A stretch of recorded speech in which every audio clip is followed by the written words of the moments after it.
Ferlies is a name Scots use for the Faer Folk, and we probably all know them best through Thomas the Rhymer. Everybody roughly know the song of Thomas the Rhymer, or the legend? No. Well, Thomas was the Lord of Ercildoune, which is up in the border countries of Scotland. And he was a side man, a seer, and probably born into it. And he went out one day and got stuck with his microphone, like I am, and he met the Queen of Elfland. So if we go to the next slide.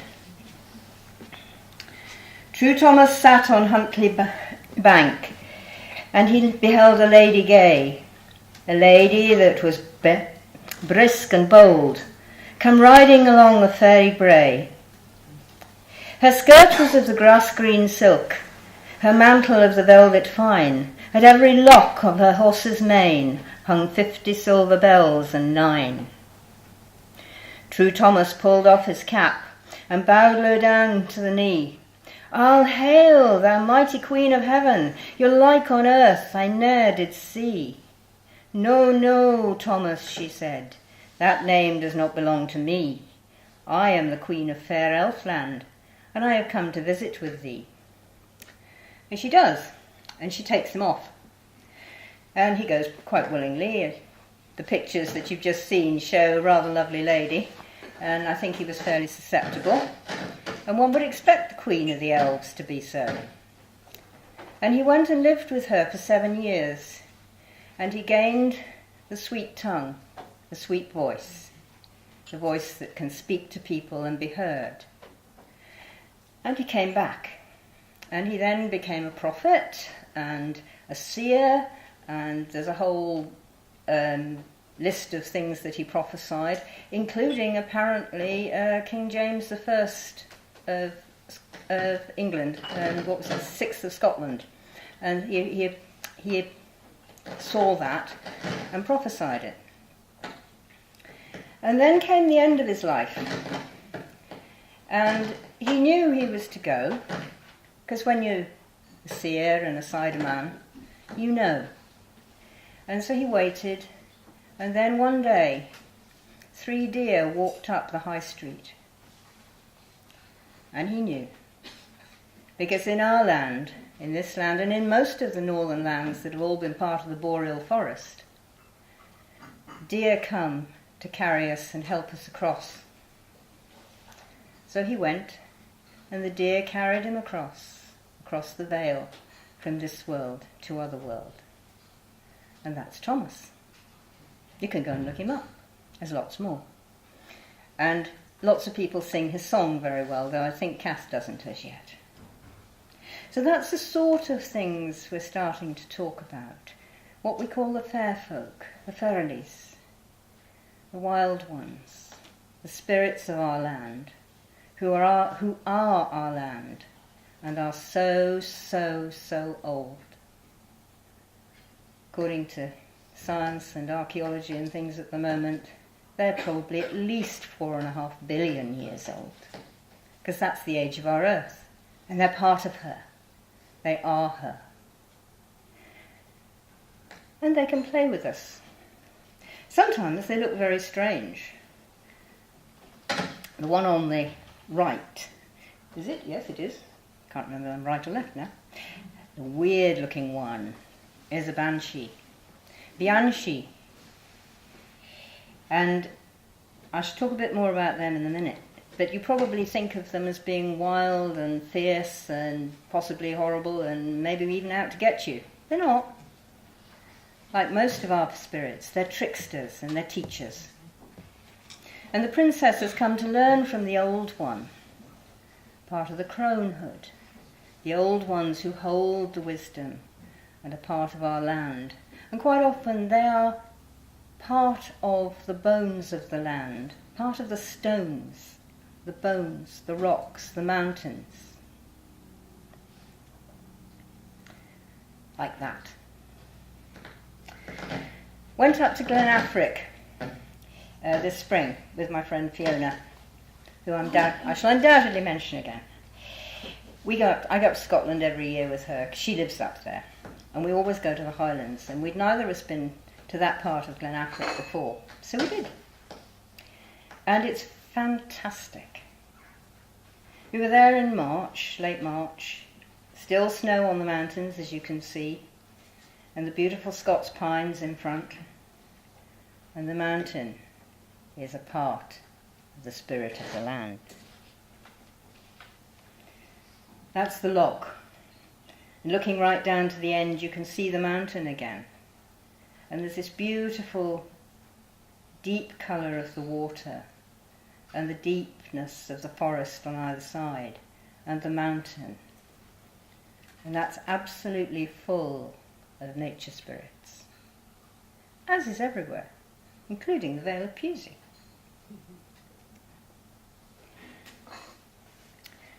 We do a lot of sitting and standing, just being by the water and being still. Jay's first poem, Culburn, that's another place of mine, one of my favourites, grew up near there. But just listen, just to listen, just to be still. And don't try and be crazy and, wipe your whole mind clean of all thoughts and all this kind of thing. Don't worry about that. Just be still. And gradually the thoughts just bounce along gently, little tiny rhythms, and woo, woo, woo, they do sometimes when you're really thinking about them. And you just get a tiny little flicker. And then the rest of the world comes in. All the rest of the world that isn't human thinking. All the rest of the world that is the Faer Folk. And we did a lot of that there. More of it in view of the mountain.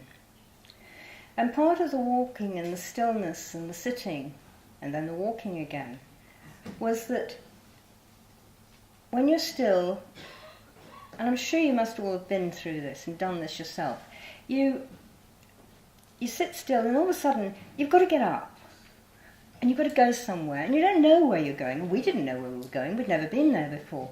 And there was a path. So we followed it. And then there was a joining, two paths. And no, we needed to go that way. So we followed it. And it kept bringing us round to unexpected places like this. Beautiful. The white waters, the white mountain, and the white birch trees. Birch trees are very magical, especially in this country.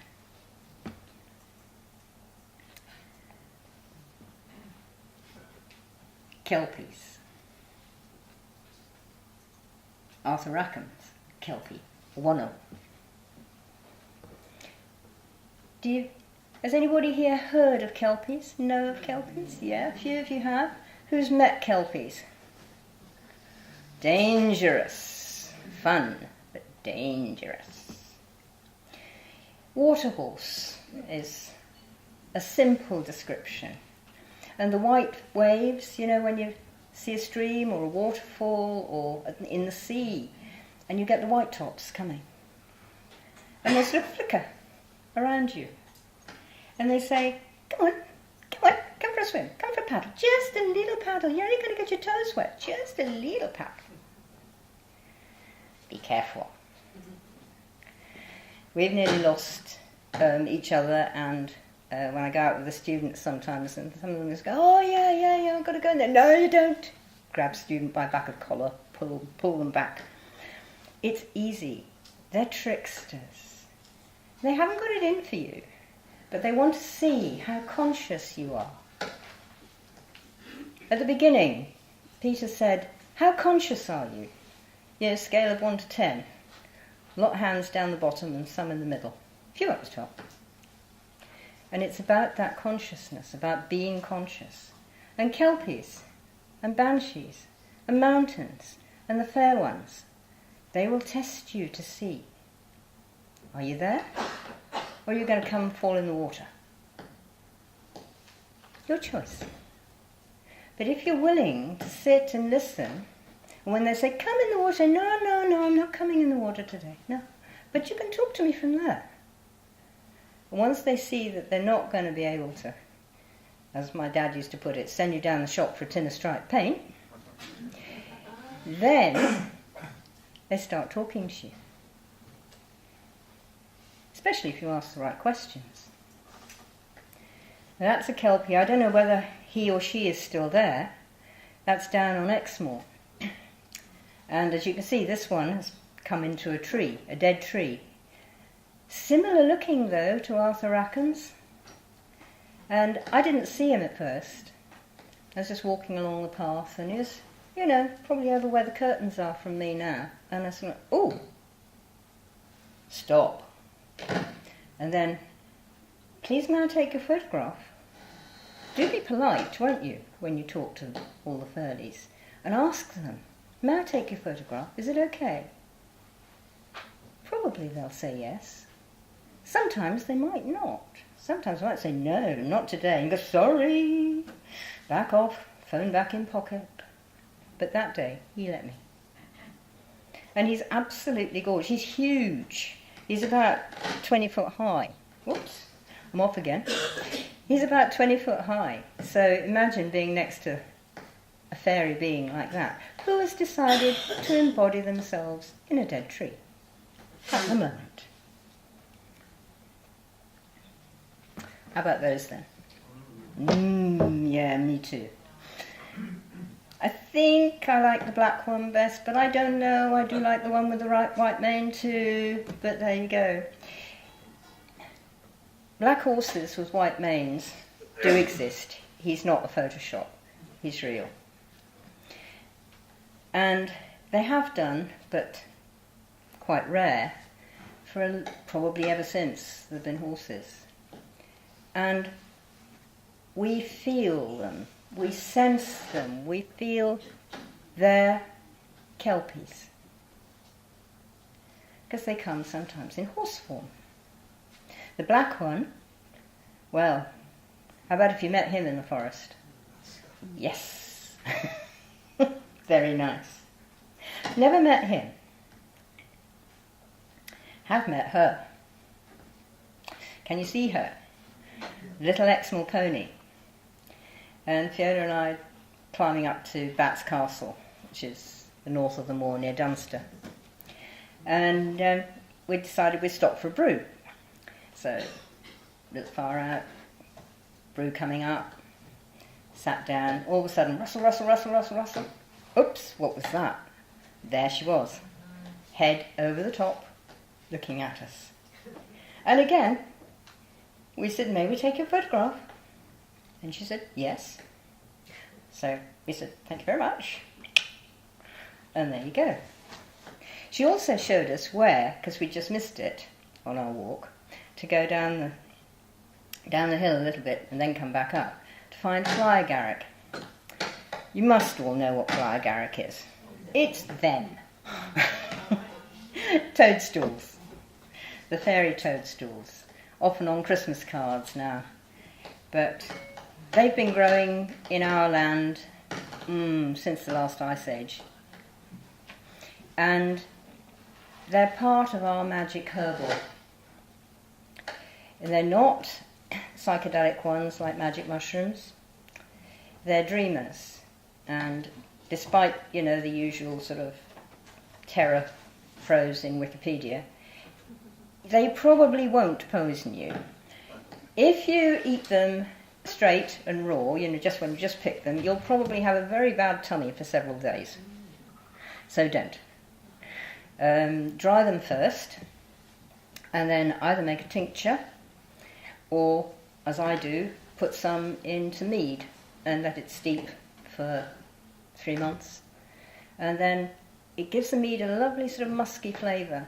And if you have a small glass, like about yay big, just before you go to bed, and say, help me with my dreams, show me what I need to know.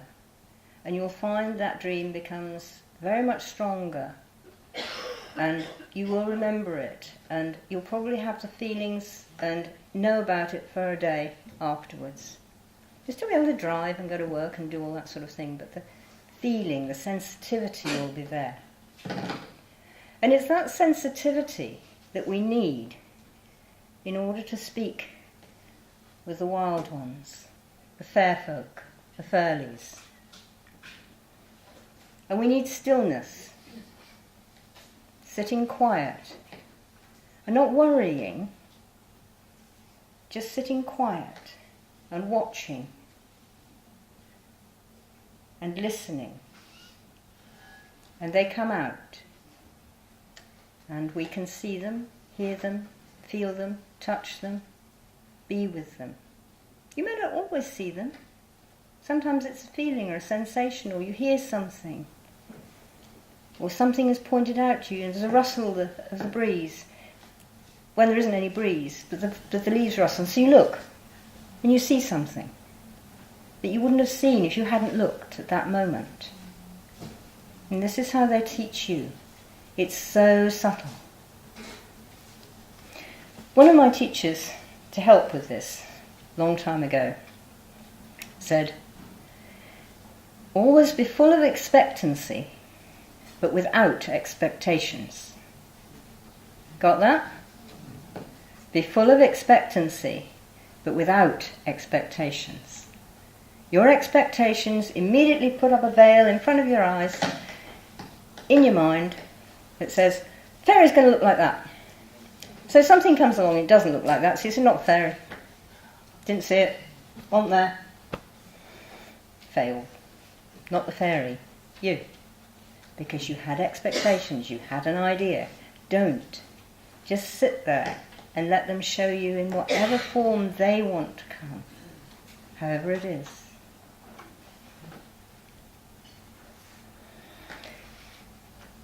This was on our walk when we were finding the paths. And there's a pool. And like I say, everything is upside down. You can see the whole thing in the mirror of the pool. And yet when you look at the bank around from that picture, you can't. Upside down and inside out is how fairy often appears to us. And some people are frightened of it because you can't control it, you don't understand it, you don't know what's going to happen. And probably past habits, school, parents, jobs, peer groups, whatever, have all said to you, oh, you can't control it, oh my God, what's going to happen? And you have a quick panic. And as soon as you do that, that puts a veil in front of your eyes too, and you won't see. So try and just look at the upside down and see the world upside down. Feel it.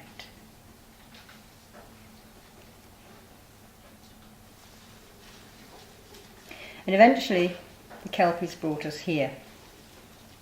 A set of not very high waterfalls, but so beautiful.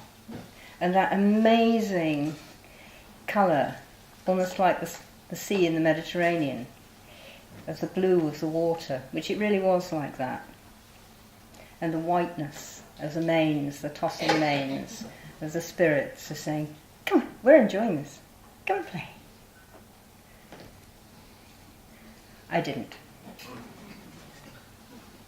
I'm old.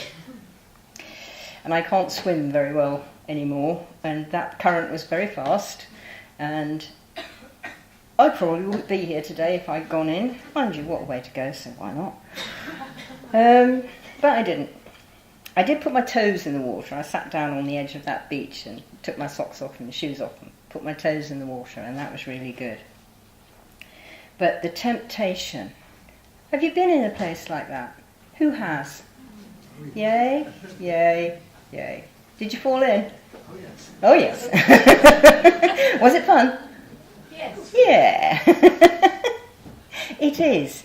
But do be careful, because these spacesuits we wear for going around on planet Earth, things we call bodies, they're quite fragile things really. So, those rocks are old, tough and pretty good at it. So be careful what you put your body through. You might want to come back tomorrow and do some more. You might even have some work to do, as Peter was talking about at the end, for planet Earth. So if you sort of go and fall in and die in the middle of the Kelpies having fun, You screwed up a bit, really. You ought to still be here doing it. Arthur Rackham again. One of his more famous undines, water spirits. I think she's very beautiful. And when I was a teenager, I wanted to look like that. Who doesn't? And I feel quite strongly that he probably was drawing from life, that he could see, and he did see, and probably spoke to them, as we all can. And they whisper, usually. You're sitting there and all of a sudden, and it's suddenly, you've got words or images inside your head, so that you know that something happened.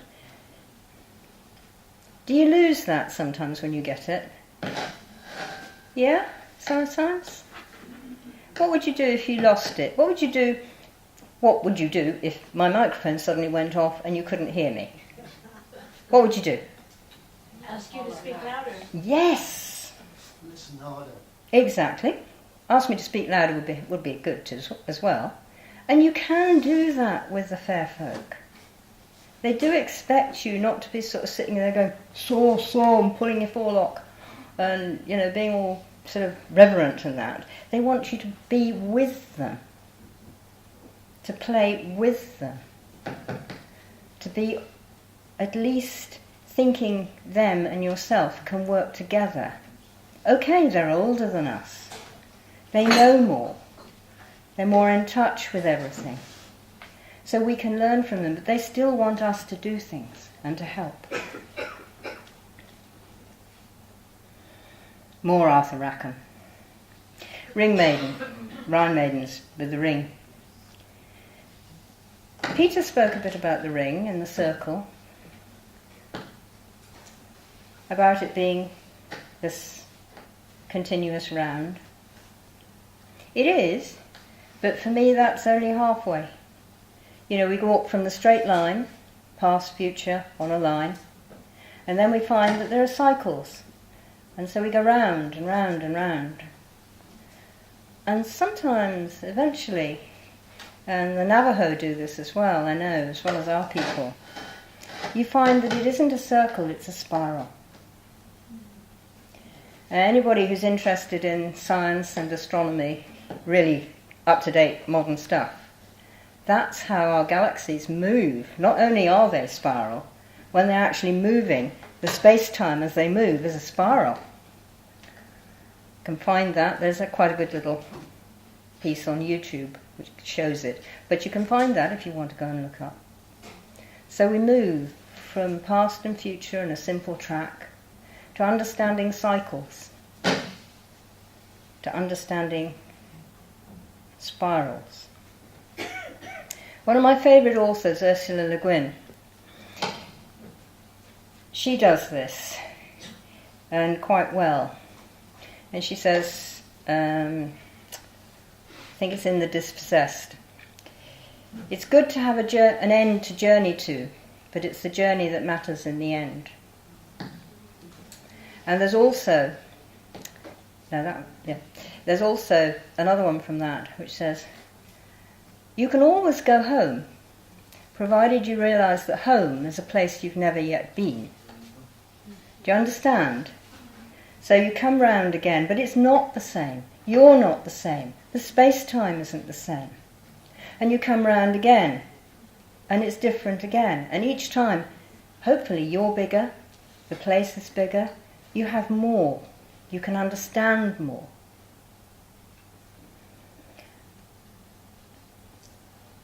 The Undines can help you with that. The flow of water. Water, the blood of our planet. Yeah. Get in touch.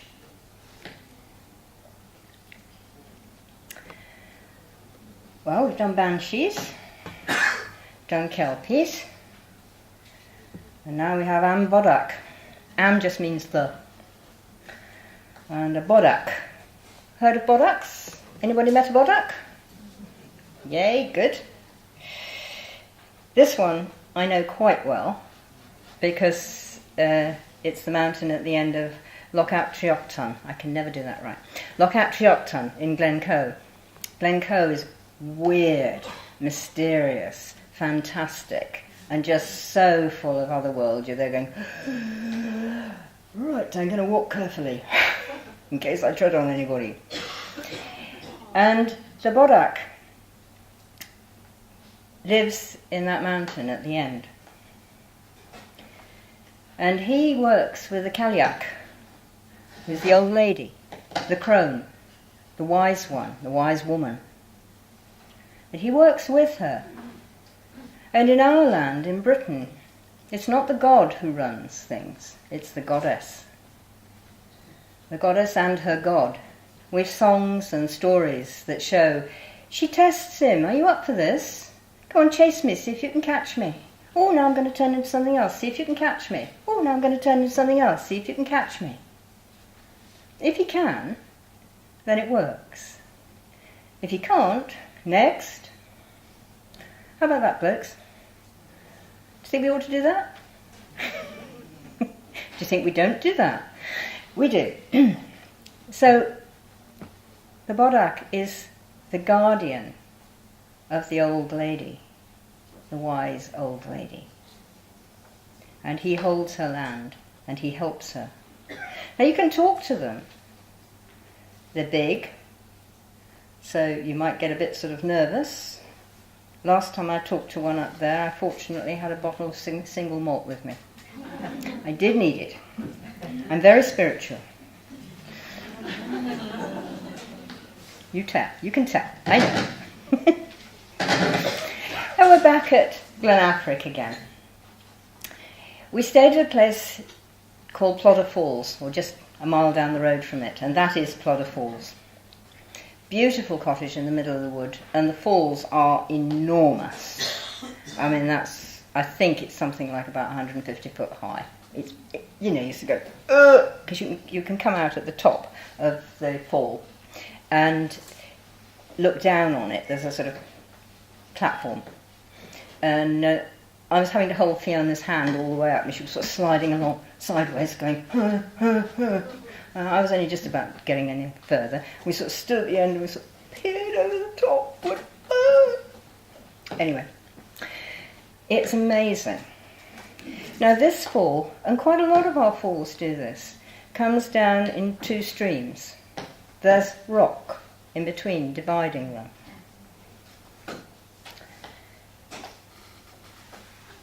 And the one thing that makes seemingly the whole of our universe, the one that we're currently living in, is duality. I and thou. Me, not me. Yeah? And I can tell what I am, so I know what not me is about. And the goddess and the god show us this. I and thou. Self and not self. Me, computer. Me and difference. And if you don't know that difference, you don't know yourself. So they're showing you this all the time. Just sitting by a waterfall, and you can get the idea.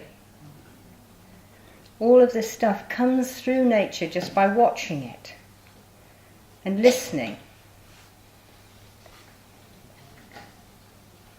Another view of Plata Falls, and another thought that she gave me.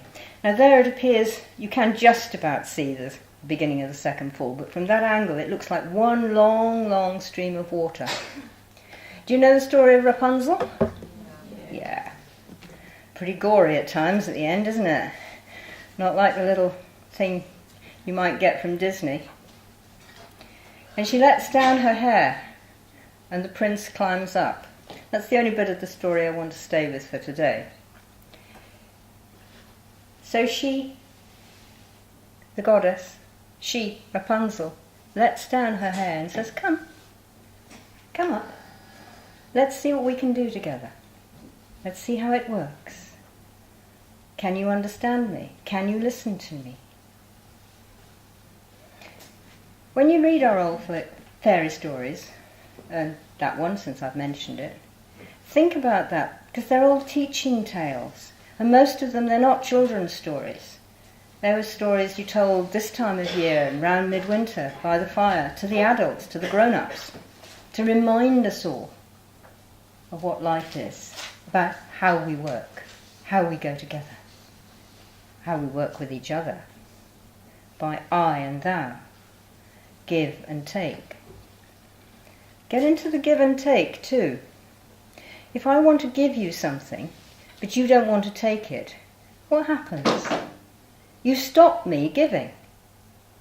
I can't give unless you take. You want to give me something, and I say, no, don't want that. How do you feel? You know, when you get me look away from you, and you get my hand in your face, how do you feel? So taking, if you do it right, is good. It enables the other person to give. That's part of I and thou. That's part of the goddess and the god. Part of what our stories teach us.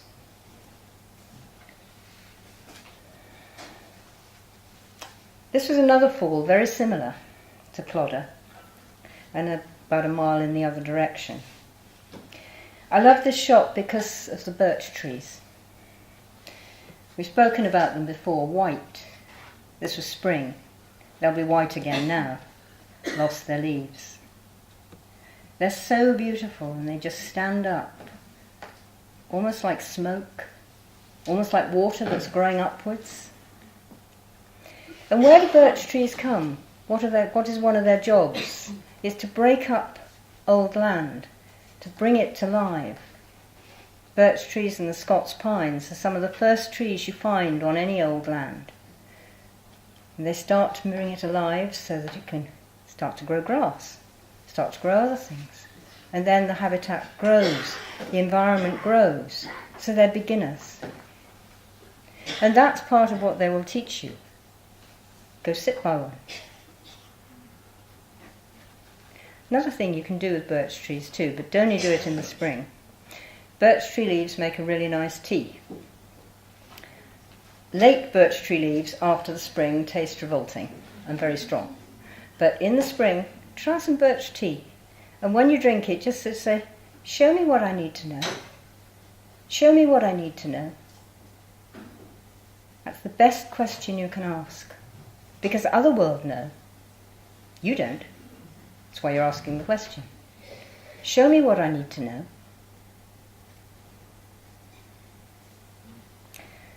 Another thing we do with the Faer Folk, got a frightfully bad press with the Christians because they thought, oh God, they're being taken over, these nasty horrible demons are going to take all our women. Women were saying, yes, please, quick. Quite apart from that. But we can have really close, intimate relations with the Faer Folk. Whether or not you want to get that intimate is totally up to you. But the closer you are, the closer friends, the more love that is exchanged between you, even if it's the love of friendship, the more you will learn because you start to feel into them. When you're with somebody, a person that you really like, that you really love, you know what they're thinking and feeling. And you do, don't you? It's not just an illusion. You really know. Imagine that with Otherworld. Imagine that with all of our Faer Folk, our nature spirits, our mountain spirits, our rock spirits, our river spirits, our tree spirits. Imagine having that. We can. We can. Don't believe it when somebody says you can't. You can. Little streams are really good. They're not so frightening as those great big ones that I was frightened to go into. Little ones, this one's fast, but you can sit beside it, you can drink from it, you can be close to it, put your feet in it, wash your face, feel your hands in it. Yes, it's cold, was at that time of year anyway, but okay. That's another sensation, that's another feeling. sometimes that feeling of cold when you put your hands into water, or your feet, it's like shock, oh! And it shakes you out of yourself, your everyday self, and maybe opens you up a little bit. Highland streams are really good to drink, just about always. It's pretty much the same on Exmoor, and I think still, provided you're high enough, on Dartmoor as well. I'm never afraid to drink the water. I go down there twice a year. When you drink a mountain stream from itself, straight from there, in your hands or in your cup, the taste is incredible. And it does things inside your head, inside your mouth. Try it. That's another way of working and playing with the Ferlies.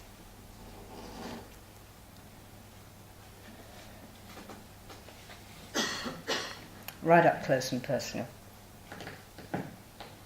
Nice place to be. Beautiful.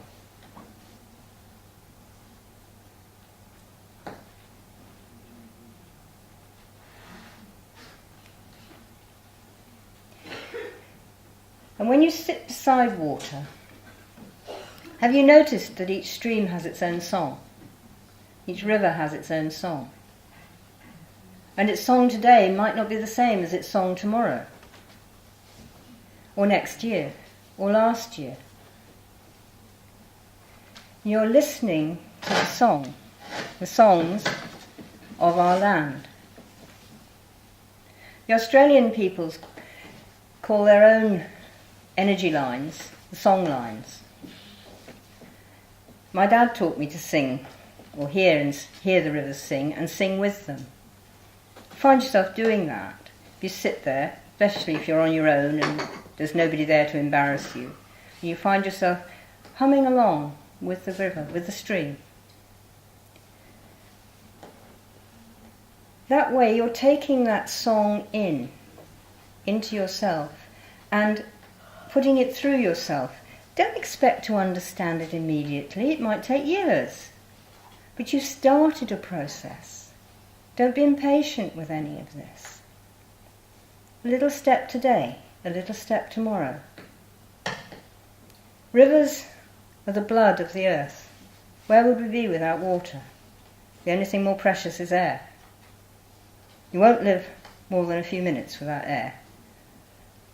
You won't live more than a day or two without water. Yeah?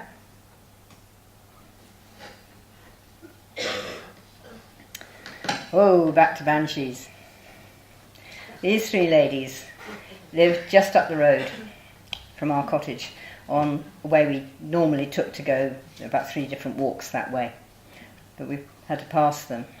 And we go past them, morning, morning. That's how we do it. Fiona and I, we don't sort of go into some kind of oration to them. It's just morning and a nod. And they do like it, and they do notice.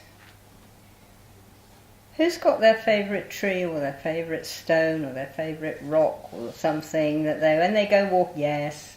You go walking and it's morning, even if it isn't out loud. You've acknowledged. That's part of working and playing with the Ferlies. As simple as that. It really is that simple.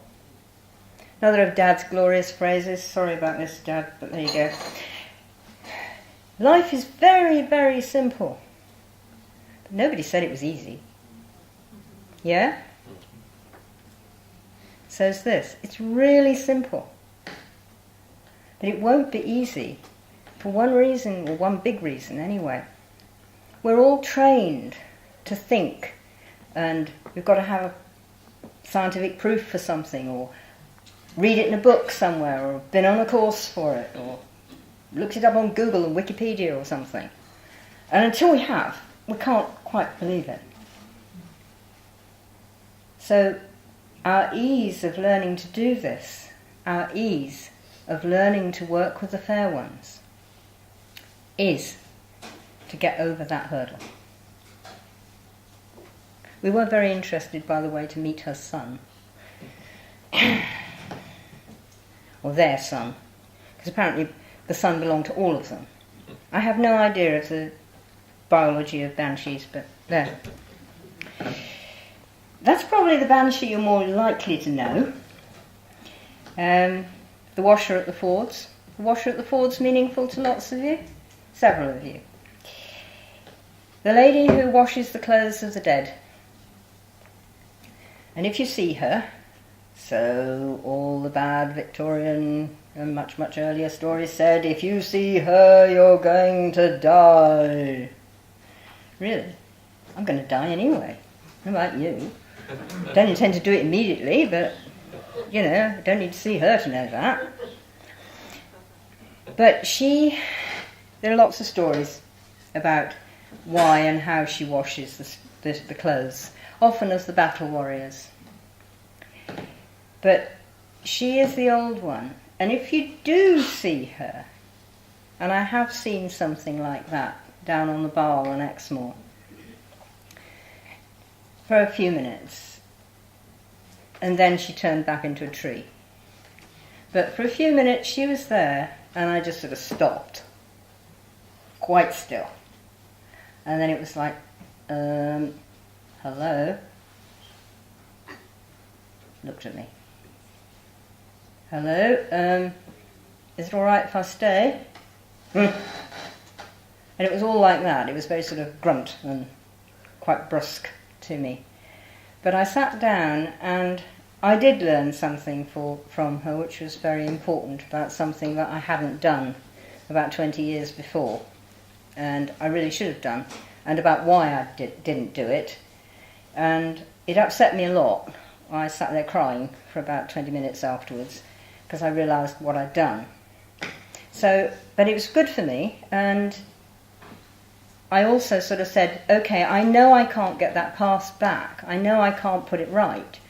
But what can I do now that will be good and help? That was a big one for me. And you might get the same. But just let it happen. And if you find you've made a mistake, don't try and justify, just go, I'm so sorry. When you can speak again, say, what can I do now? What's the best thing for me to do now? Show me. And walk through it. You get all this help. You really do. But we don't just work with mountains and rocks and trees and rivers. We work with birds and with animals. We did have horses as well as kelpies. Golden eagle. We actually saw Fiona's second completely wild golden eagle and my first.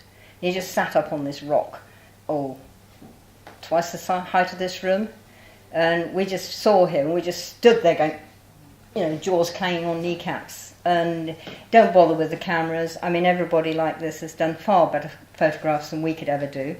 So we just stood there watching him, and he was so beautiful, and you could feel him. You could feel the threads coming down from him, saying, hello, tickle, tickle, tickle, and you sort of go, hello, and send a little thread back, and the two twine together. And so he learned a bit about us, and we learned a bit about him. But I know golden eagles, or one golden eagle, very well. This one. She's called Artemis. And that's her flying near Houndtor on Dartmoor. And she lives with a friend of mine called Martin. And that's her sitting on my glove. Wow, yes. She's huge. Wow. She's absolutely fabulous. I've got all sorts of bone diseases wrong with me, and I have to put my staff under my arm like this to prop me up. I think you can just about see it. And then she'll sit on me. And Martin will let me take her off, send her off to fly, but he won't let me bring her back. He won't let me catch her like this, so take her. For one reason, look at the size of those claws. She's coming at you as this one is, with her feet out, like that. Okay? she's going to go for it. You can see how big that glove is, and it reaches about just down to my elbow, just before my elbow. Her feet are coming out like this. If she puts, say, her left foot here, her right foot is going here. Huh, no. No, I can't handle that. Martin can, and he has, and he's got various scars to prove it. But you can see how well they get on. Oh. No, darling, I do love you. Yes, you are my man. You really are my man. It's just how she feels. But as he says, as you'll see later, he's her man. She's not his eagle. There she is coming in. Now you see what I mean. No way I can do that. Martin's, nearly 30 years younger than me, and much better able to do it. And he's been doing it all his life anyway. But isn't she gorgeous? Look at those wings. Now, I go out hunting with her. We go out and catch our lunch, and she can actually catch a roe deer. I've seen her. That was nice. Martin and I shared. My freezer was nicely full for a little while. And she obviously gets some. You know, my job, I want my bit. So, you know, when you're working with an animal like that, it's quite amazing, and you sense them. And both Martin and I can actually travel with her and see. It's amazing. And it is quite like the way they show it to you on TV, actually. Much more my size, Charlie. He's an American hawk. This is with Martin as well. Martin's a falconer. And he's a gorgeous boy. I've taken him out. He caught me a rabbit last time we were out, which was nice of him. And he's dancing there. But isn't that beautiful? He just wanted meat, and Martin was teasing him with his hand underneath. He was like, I want it, give it to me. But it was such a good shot, and my friend Danielle took the pic. And there he is flying to my hand. That's a really nice one of him. And again, when you work with them, you can feel them. You can sense them. You know what they're feeling, what they're thinking. And they are spirits. They are as anima as we are.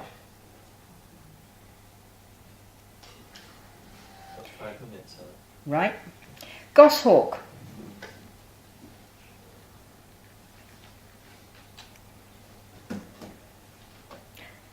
Peregrine falcon. Difference between falcons and hawks. Falcons catch in the air. Very roughly. There's more differences than that. And deer. From my local place.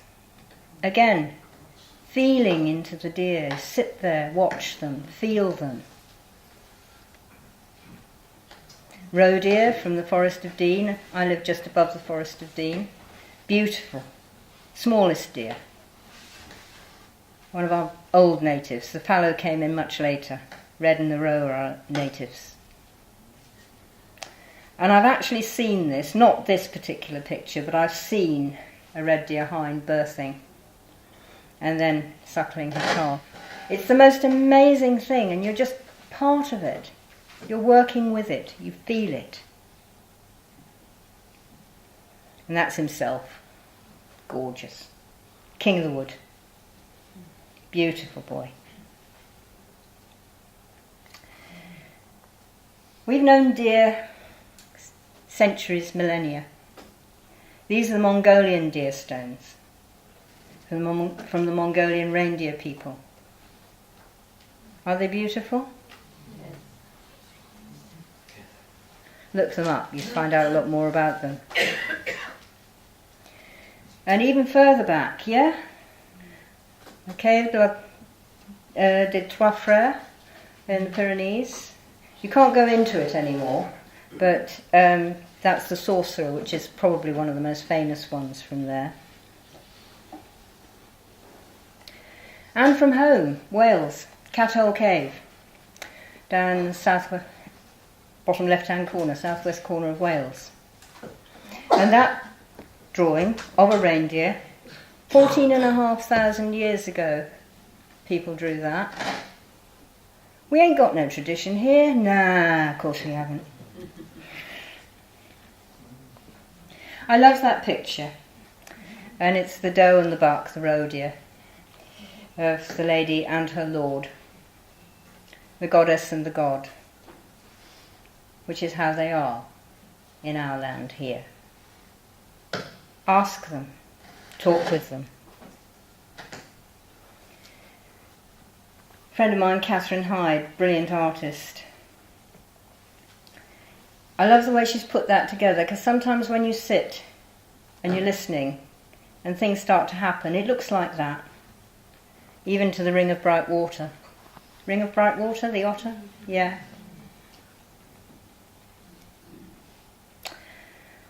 So there you go. That was that. But not quite that. Ted Hughes, poet, was our poet laureate until 1998, when he died. Amazing man, has written amazing poetry about nature, the Ferlies, and everything like that. He got a scholarship to Cambridge, and he was only a sort of working class boy from Yorkshire, and he got a scholarship to Cambridge to read English. And then this happened. This is Ted reading his poem, and I'm going to get this wrong, it's not Fox Song, is it? It's Thought Fox. Thought Fox. Thank you. Thought Fox. And this is what happened to him and why he stopped taking English and actually went to anthropology. And this is what made him a poet. And every week we had to produce an essay. But for some reason or other, I began to develop resistance against these essays. And I remember this was the last essay I wrote. And I stayed up till about 2 or 3 in the morning, trying to push through this barrier to write my essay. And finally, I just had to give up and went to bed. And I immediately dreamed I was back at my table. And in my dream, as I sat at my table over my essay, the door opened, and round the side of the door came the head of a fox, the height of a man. And I watched him. He came down the stair, and he was a man. He was a small man, but he was a fox. So he was just a fox on his hind legs, walking like a man.